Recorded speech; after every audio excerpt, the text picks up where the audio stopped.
warahmatullahi wabarakatuh.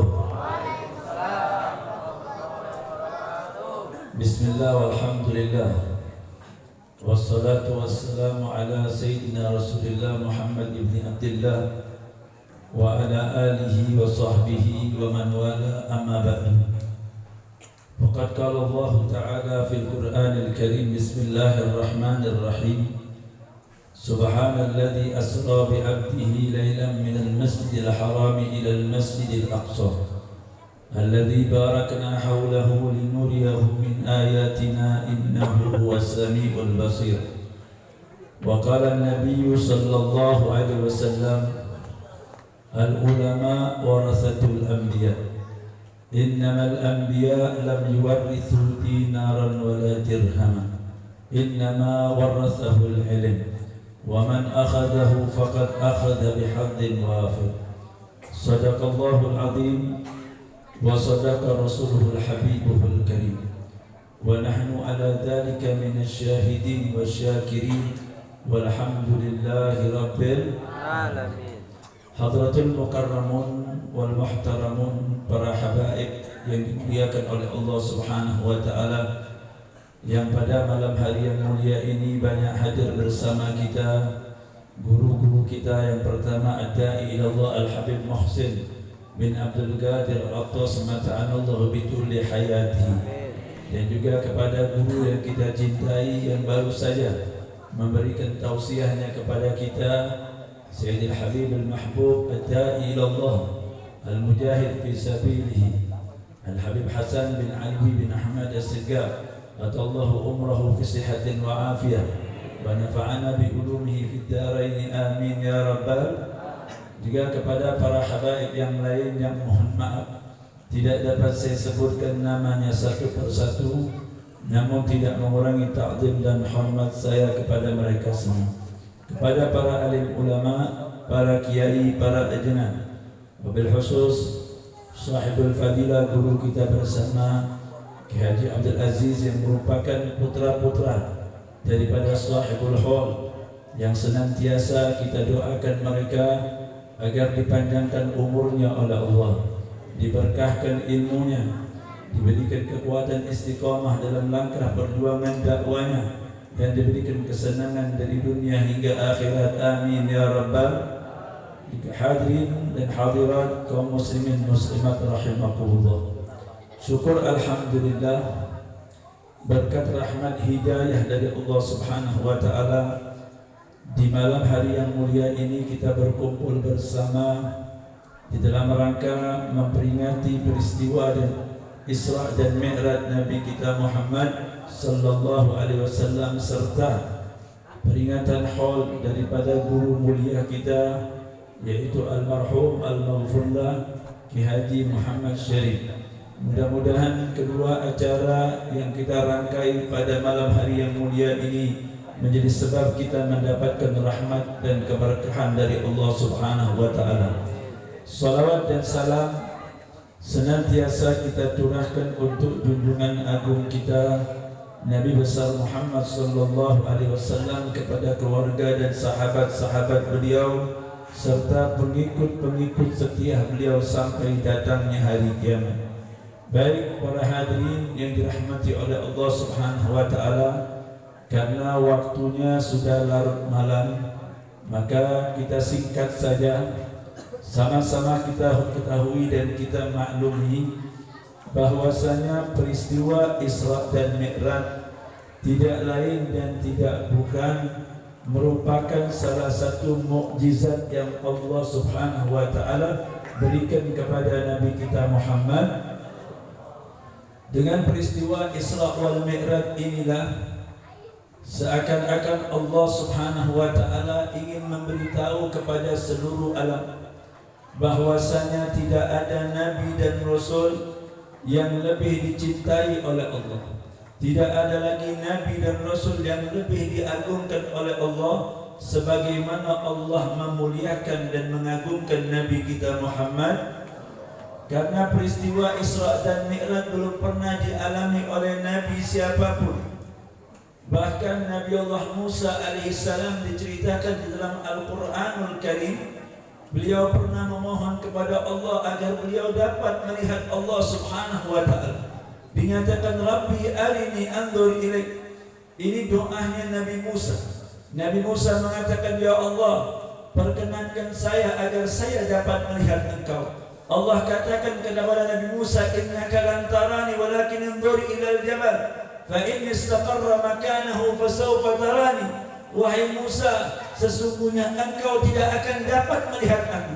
Tapi kalau kau ingin melihat aku, maka berangkatlah ke Bukit Tursina. Nanti kalau sampai di Bukit Tursina, engkau lihat bukit tersebut tidak terjadi apa-apa, moga-moga saja engkau dapat melihat aku.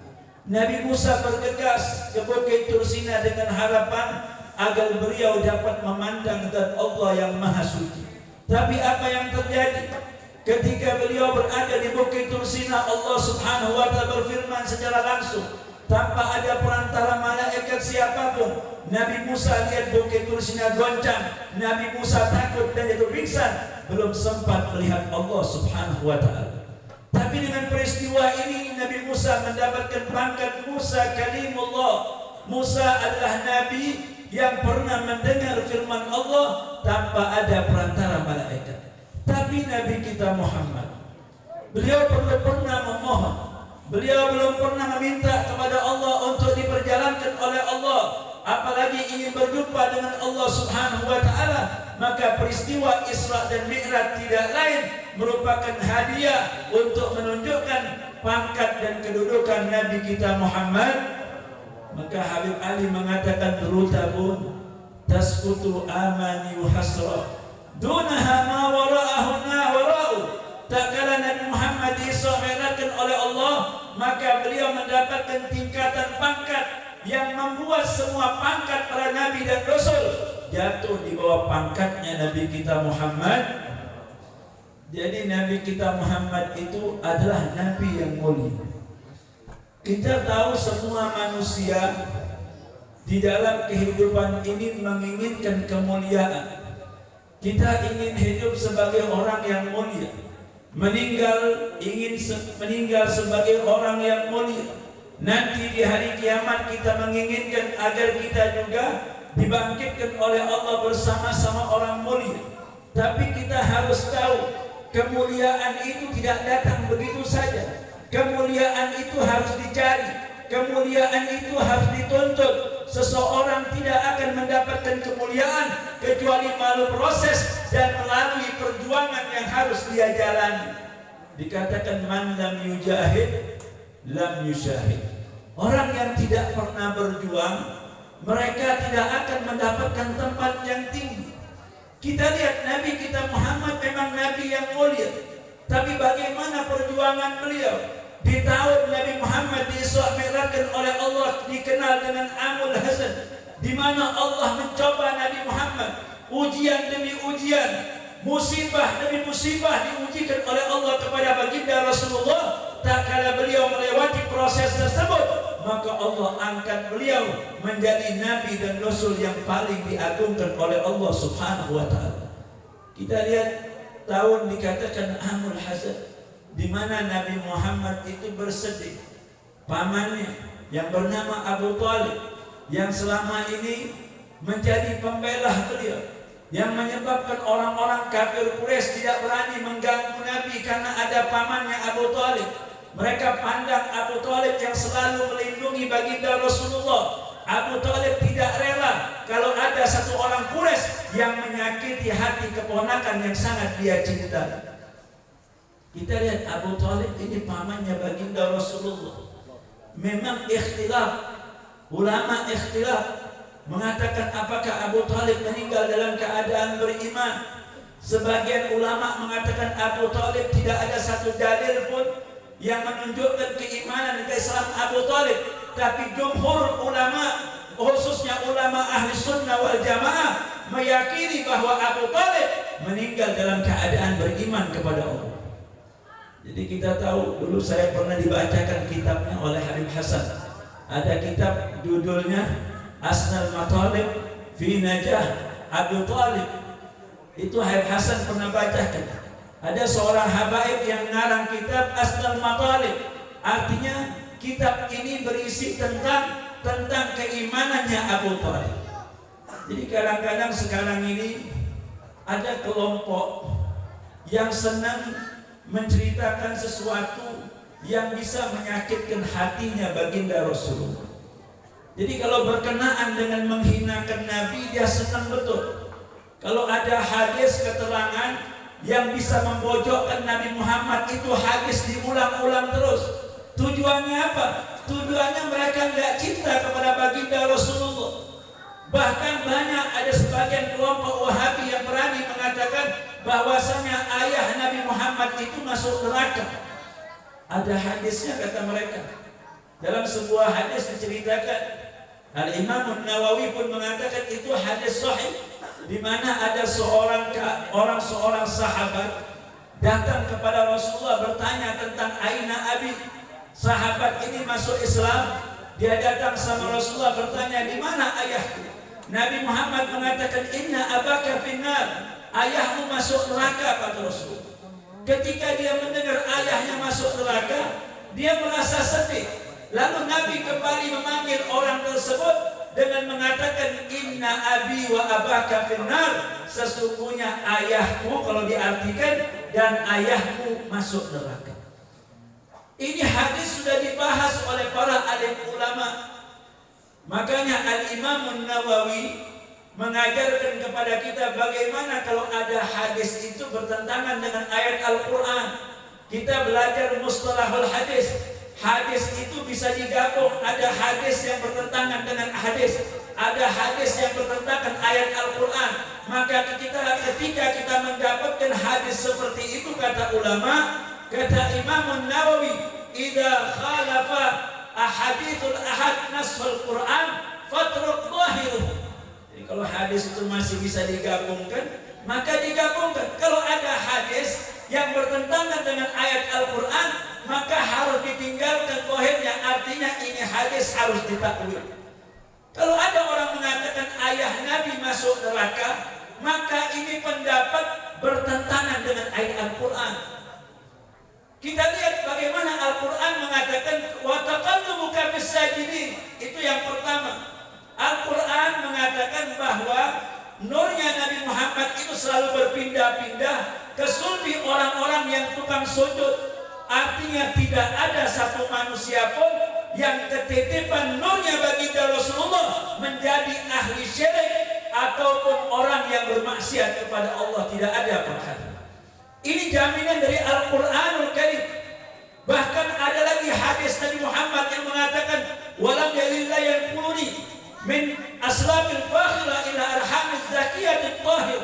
Nabi mengatakan Allah selalu memindahkan nurku ke sulbi-sulbi orang-orang yang suci, ke rahim-rahim orang-orang yang suci. Artinya tidak ada satupun rahim yang ketitipan nurnya Nabi Muhammad menjadi ahli maksiat, apalagi orang yang syirik. Maka hadis ini, kata ulama, hadis ini harus ditakwil. Lalu bagaimana ini hadis artinya apa? Maka ditakwil oleh ulama bahwasanya tidak semua kata abi itu berarti ayah. Abi itu bisa berarti paman. Di dalam Al-Quran Allah nyatakan idqala Ibrahimu li abihi, ketika Ibrahim berkata kepada ayahnya. Orang tahu Nabi Ibrahim itu ayahnya namanya Tarikh, meninggal waktu masih kecil. Nabi Ibrahim tinggal bersama Hajar. Hajar itu adalah pamannya Nabi Allah Ibrahim alaihissalam. Tapi kalimat di dalam Al-Quran, kata kalimat abi digunakan untuk mengatakan paman. Jadi ulama mengatakan bahwa abi ini bisa digunakan sebagai paman. Bisa jadi yang dimaksud abi oleh Nabi Muhammad adalah Abu Lahab ataupun Abu Jahal yang menjadi pamannya baginda Rasulullah. Jadi kalau orang itu jangan suka nyari-nyari sesuatu yang bisa menyudutkan Nabi kita Muhammad. Artinya kita ada sesuatu dalam hati kita. Hati kita ada benci dengan baginda Rasulullah SAW. Jadi kelompok-kelompok seperti ini adalah kelompok yang jauh daripada Nabi kita Muhammad. Mereka sebetulnya nggak cinta sama Nabi Muhammad. Kalau orang cinta sama Nabi Muhammad, dia nggak bakal menyudutkan baginda Rasulullah. Orang ahli sunnah wal jamaah, mereka tidak akan merendahkan derajat derajat baginda Rasulullah. Sekarang ini banyak orang-orang oknum-oknum yang mengaku ahli sunnah wal jamaah, tapi kerjaannya melecehkan baginda Rasulullah. Kita kenal ada Gus apa yang rambutnya gondrong, yang mukanya kayak jin. Siapa namanya itu? Gus Munafik. Dia katakan apa? Ngaku ahli sunnah wal jamaah. Setiap hari katanya hadir di panggung maulid sampai 5 tempat. Ini dai kondang, di mana-mana diuluh-uluhkan. Kalau dia datang disambut. Apa yang dia katakan? Nabi Muhammad itu lahirnya biasa aja, nggak ada cahayanya. Kalau Nabi Muhammad ada cahayanya, nanti orang-orang kafir, orang-orang Yahudi bisa tahu, nanti orang gampang bunuh Nabi Muhammad. Nabi Muhammad itu anak yatim. Dia waktu lahir ingusan, kodol. Nabi Muhammad itu kotor. Kalau dulu ada jambu, mungkin Nabi Muhammad juga ikut nyolong jambu. Ini kalimat-kalimat yang kurang ajar. Kalimat-kalimat yang keluar dari mulut seorang ulama su'. Ini ulama su', ulama yang ditakuti oleh Nabi kita Muhammad. Bagaimana orang ngaku ahli sunnah wal jamaah hadir maulid setiap hari, katanya nggak tahu tentang sejarah bagaimana kelahiran baginda Rasulullah. Semua kitab maulid yang kita baca itu memuat tentang kemuliaan, keanehan, keajaiban ketika lahirnya baginda Rasulullah. Nabi itu ada irhasat, ada irhas. Irhas itu sesuatu yang aneh, yang kharikul ada, yang Allah berikan kepada orang yang bakal calon menjadi nabi dan rasul. Jadi kalau dikatakan nabi biasa-biasa aja, ini tanda orang nggak tahu sejarah perhati. Jadi makanya kita jangan aneh di zaman sekarang ini. Memang banyak orang-orang yang mengaku Islam tapi mereka tujuannya mau menghancurkan Islam. Ada orang mengaku ahli sunnah wal jamaah, dia ikut dengan organisasi ahli sunnah wal jamaah, tapi tujuannya mereka mau menghancurkan. Tapi kita jangan khawatir perhatian. Kita kan tahu yang namanya hak dan yang batil itu selama-lamanya pasti akan bertentangan, akan berhadapan. Hak sama batil dari zaman dahulu sampai hari kiamat itu pasti akan berhadapan. Nabi mengatakan likulli Musa Fir'aun. Setiap ada Musa pasti ada Fir'aun. Sekarang tinggal kita mau mengambil peran siapa yang mau kita ambil. Sejarah itu pasti berulang. Kalau Anda mengambil perannya Musa, kalau Anda mengambil perannya Musa, bagaimana Musa didolimi? Musa dikejar-kejar ingin dibunuh, hidupnya susah luar biasa. Susah makan, susah pengikut, ingin dibunuh. Tapi kita lihat akhir cerita Musa tetap bakal jadi pemenang. Betul apa enggak? Begitu juga Fir'aun. Kalau ada orang mengambil perannya Fir'aun, biar kata dia hebat, biar kata punya kekuasaan, punya harta benda, yang namanya Fir'aun, akhir hayatnya dia pasti akan binasa, bahkan tenggelam perhatian. Kita jangan heran. Kalau sekarang ada ulama-ulama, zaman dahulu sudah ada ulama seperti itu. Al-Quran menceritakan ada Bal'am bin Ba'urah. Bal'am bin Ba'urah ini ulama besar, hidup di zaman Nabi Allah Musa alaihissalam. Ketika Nabi Allah Musa berhadapan dengan Fir'aun, ini kiai, ini ulama, bukan bela Nabi Musa, malah dia membela Fir'aun, bahkan mendoakan Nabi Musa untuk celaka. Akhirnya Allah laknat Bal'am bin Ba'urah dalam Al-Quranul Karim. Bagaimana Allah gambarkan Bal'am itu bagaikan seekor anjing yang lidahnya menjilat-jilat. Jadi kita jangan khawatir. Jadi kalau yang namanya sejarah itu pasti berulang. Peranan itu pasti akan diperankan oleh orang setelahnya. Jadi kalau dulu ada Abu Jahal, sekarang juga ada orang yang berperan seperti Abu Jahal. Kalau dulu ada orang namanya Abu Bakar, sekarang juga pasti ada orang yang memerankan Sayyidina Abu Bakar. Jadi likulli Musa Fir'aun. Setiap ada Musa, di situ pasti ada Fir'aun. Tapi Fir'aunnya umat Nabi Muhammad dikatakan lebih kejam daripada Fir'aunnya Musa. Nabi mengatakan Fir'aun ummati asyaddu min Fir'aun Musa. Bahwasanya Fir'aun umat saya itu lebih kejam, lebih sadis daripada Fir'aunnya Musa. Karena kita harus tahu bagaimana ketika Abu Jahal mau dibunuh. Abu Jahal itu musuh utama Nabi.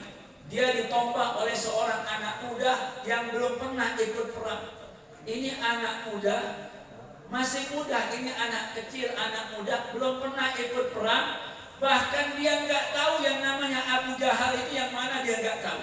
Jadi waktu mau ikut perang, dia hanya tanya kepada sahabat Nabi, "Sefni Abu Jahal, tolong kalian sifatkan kepadaku mana orang yang namanya Abu Jahal."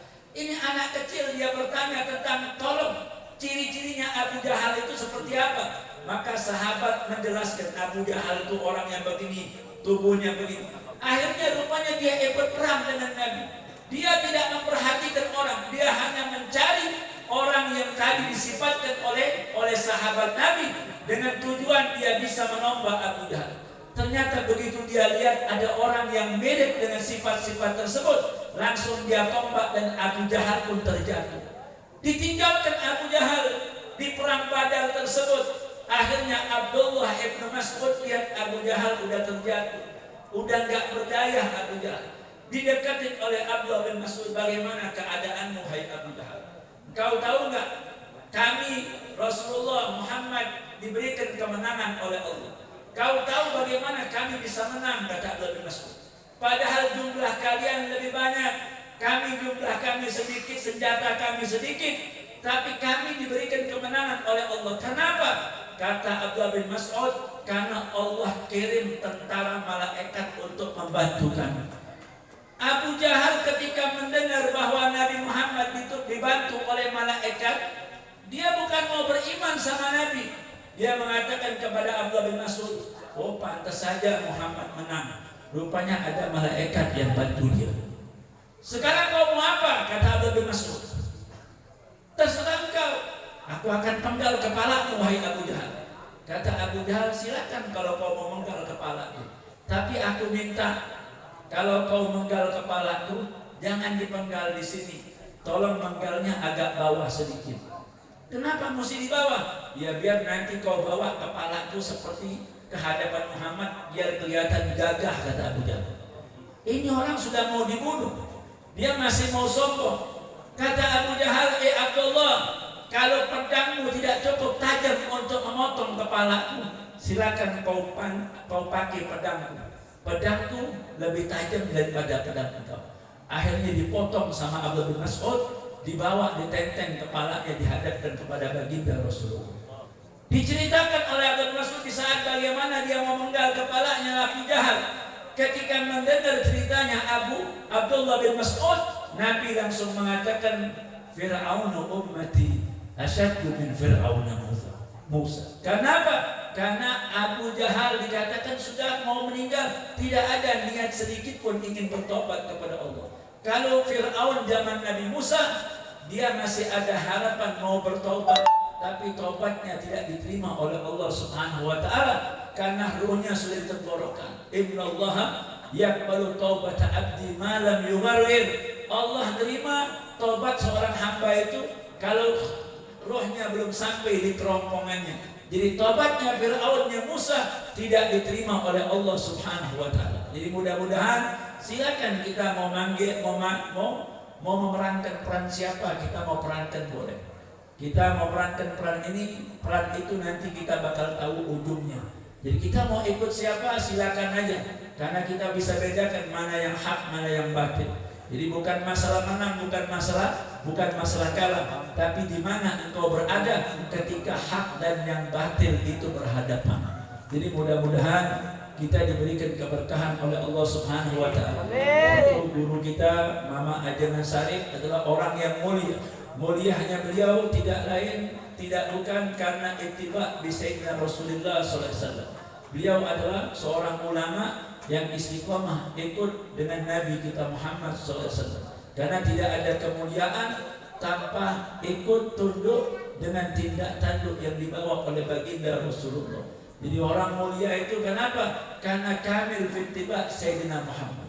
Orang mulia itu adalah orang yang selalu membuat tersenyum hatinya baginda Rasulullah SAW. Jadi seorang ulama, jangan sampai ilmu kita merugikan Nabi. Jangan sampai ilmu kita merugikan dakwahnya baginda Rasulullah. Jangan sampai kita menghalangi dakwah pewaris Nabi kita Muhammad sallallahu alaihi wasallam. Mungkin itu saja yang dapat saya sampaikan. Kurang lebihnya saya mohon maaf. Nanti bakal dilanjut oleh guru kita Al Habib Muhsin bin Abdul Qadir Al-Attas. Hadza ma aqulu lakum wa afu minkum. Assalamualaikum warahmatullahi wabarakatuh.